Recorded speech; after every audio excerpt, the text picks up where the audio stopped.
ద్వారా ఆనాటి ప్రాజెక్టులు ప్రారంభం చేసింది కూడా మీరందరూ కూడా తెలుసు అధ్యక్ష. ఈరోజు రైతులకు సంబంధించి మేలైన కార్యక్రమాలు కూడా నిన్ను తీసుకుపోతున్న అంశాన్ని ఈరోజు గవర్నర్ గారు నిన్నటి రోజు మాట్లాడిన సందర్భంగా ఈ ధన్యవాదాలు తెలియజేస్తూ ఈరోజు గత ప్రభుత్వానికి సంబంధించినటువంటి అంశంకి వస్తే కేవలం ఒక రైతు బంధు ఇచ్చి అధ్యక్ష, కేవలం ఒక రైతు బంధు ఇచ్చి అన్ని బంధు చేసి రైతులకు గతంలో సబ్సిడీలు పనిముట్లు ఇతరత్ర ఇచ్చేటువంటి సందర్భం ఉంటే వాడిని అన్నింటినీ ఆపేసి కేవలం ఒక రైతు బందే జిందా తిలస్మత్ అనే విధంగా ఏ రోగం వచ్చిన గతంలో జిందా తిలస్మత్ ఇచ్చేవారు. అదేవిధంగా రైతు బంధు ఒకటిచ్చి రైతుకు ఎలాంటి సందర్భంలో కూడా ఆదుకునేటువంటి సందర్భాలు చేయలేదు అధ్యక్ష. ఈ అంశాన్ని కూడా దయచేసి గమనించాలని చెప్పిన సందర్భంగా కోరుతూ ఈరోజు ఈ ప్రభుత్వం వచ్చిన తర్వాత రైతుల కోసం అనేక కార్యక్రమాలు తీసుకొని వస్తున్నాం. రైతుకు సంబంధించి రుణమాఫీ అధ్యక్ష 25 లక్షల పై కుటుంబాలకు 21,000 కోట్లు ఇంచుమించు రుణమాఫీ చేసి 2 లక్షల లోపు రైతులను ఆదుకున్నట్టు ప్రభుత్వం అధ్యక్ష. గత 10 సంవత్సరాల్లో 2014 నుంచి 18 వరకు ₹1,00,000 రుణమాఫీ అంటే పావలా అధ్యక్ష వడ్డీకే వెళ్ళిన సందర్భం.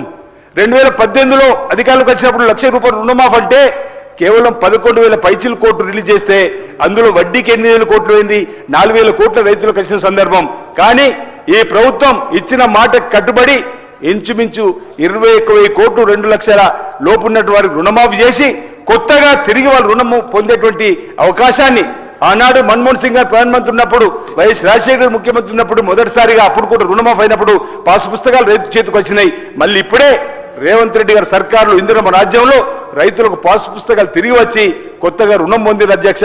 ఇది కాంగ్రెస్ పార్టీ ప్రభుత్వం రైతులకు చేతులిచ్చేటువంటి కార్యక్రమం. అంతేకాకుండా నాణ్యమైనటువంటి విత్తనాలు అందించేటువంటి కార్యక్రమంతో పాటు వాళ్ళు పండించిన వరి పంటను కానీ ఇతర పంటలు కానీ కూడా కొనుగోలు కేంద్రాల ద్వారా కొనుగోలు చేసే కార్యక్రమం మీరు గమనించిన అధ్యక్ష. గతంలో వరి ధాన్యం కొనుగోలు కేంద్రాలలో 40 కిలోల సంచికి 3 నుంచి 4 కిలోలు అధికంగా జోకిన సందర్భం అధ్యక్ష. ఈ ప్రభుత్వం వచ్చినాక అధిక తూకం తప్పు క్వింటాలు 10 కిలోలు అయితే నేను 40 కిలోల సంచికి 4 కిలోలు జోకి అదనంగా రైతుకు నష్టం చేసిన సందర్భం అయితే గౌరవ ముఖ్యమంత్రి గారు రేవంత్ రెడ్డి గారు పదవి బాధ్యత స్వీకరించి ప్రభుత్వం వచ్చిన తర్వాత ఇలా తప్ప తాళ్ళు పెరిట అధికంగా జోకే సవాల్ లేకుండా రైతుకు న్యాయం చేసిన సందర్భాన్ని కూడా ఈ సందర్భాన్ని గుర్తు చేస్తున్నాను అధ్యక్ష. ఈరోజు గతంలో పాలమూరు రంగారెడ్డికి సంబంధించిన ఎత్తిపోతలను మధ్యలో వదిలేసిన అధ్యక్ష. 1,00,000 కోట్లతో కట్టిన కాళేశ్వరం ఈరోజు కమిషన్తో బలైపోయినటువంటి విషయాన్ని కూడా సందర్భంగా నేను గుర్తు చేస్తూ ఈరోజు వస్తాం దాన్ని కూడా వస్తాం. ఈరోజు బీఆర్ఎస్ ప్రభుత్వము చేసినటువంటి అంశాలు 1 కాదు 2 కాదు అధ్యక్ష, అనేకము రైతుల వ్యతిరేకంగా ఉన్నటువంటి సందర్భం.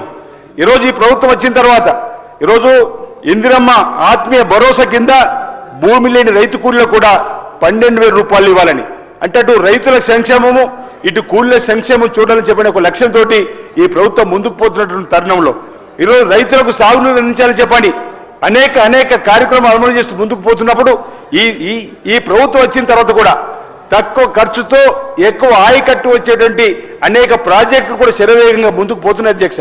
ఉదాహరణకు నా వేములవాడ నియోజకవర్గంలోనే పడవబడ్డటువంటి సాగునీటి రంగాన్ని మళ్ళీ కొత్త పుత్తలు తొక్కించే విధంగా అధ్యక్ష ఎల్లంపల్లి శ్రీపాద సాగర్ ప్రాజెక్టు పెద్దలు శ్రీధర్ బాబు గారి తండ్రి గారు మీ స్థానంలో ఆనాడు ఆజాద్ శత్రువు ఉన్నటువంటి శ్రీపాదరావు గారి పేరు మీద శ్రీపాద ప్రాజెక్టు మనం నిర్మాణం చేసుకొని 1,737 కోట్లు 2005లో ఆనాటి ముఖ్యమంత్రి రాజశేఖర్ గారు మంజూరు చేస్తే నా నియోజకవర్గంలో ఒక్క ప్రాజెక్టును కూడా 2009 కంటే ముందు రాజశేఖర్ గారు ముఖ్యమంత్రి ఉన్నప్పుడు ఆనాడు అయినట్టు ప్రాజెక్టులు తప్ప ఈ బీఆర్ఎస్ ప్రభుత్వంలో ఒక ప్రాజెక్టు కూడా కాలేదు.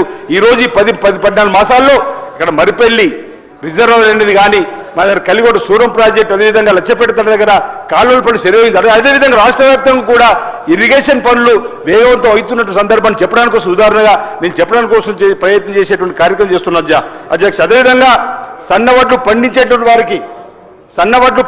వారికి కూడా ఈ ఏడాది నుంచి 500 రూపాయల బోనస్ ఇస్తున్నాం అధ్యక్ష. ఇంచుమించు 1,206 కోట్ల రూపాయలు రైతుల ఖాతాలు వేశాం. బీఆర్ఎస్ సర్కార్ ఏనాడు కూడా బోనస్ గురించి ఆలోచించిన సందర్భం లేదు. కనీస మద్దతు ధర కూడా ఇవ్వలేకపోయింది అధ్యక్ష. ఈ విషయాన్ని కూడా గమనించమని సందర్భం కోరుతూ రైతు వేదికల ద్వారా నిరుపయోగం ఉండని చెప్పని ఈరోజు వ్యవసాయ అధికారులకు శాస్త్రులతో మాట్లాడడానికి కోసం ఈరోజు వీడియో కాన్ఫరెన్స్ సౌకర్యాన్ని కూడా ఏర్పాటు చేసి అక్కడ కూడా అధునాతన పద్ధతుల్లో వ్యవసాయం చేయడానికి కోసం కార్యక్రమాలు చేసేటువంటి సందర్భం కూడా నేను గుర్తు చేస్తున్నాను అధ్యక్ష. వ్యవసాయ రంగాన్ని పటిష్టపరచడానికి ఈరోజు ఒక కమిషన్ కూడా వేసినాం అధ్యక్ష. కోదండరెడ్డి గారిని ఈరోజు రైతు కమిషన్ ద్వారా లక్ష పథకం ద్వారా ఆడపిల్లలకు ఆర్టీసీ బస్సు ప్రయాణం ద్వారా అనేక దేవాలయాలు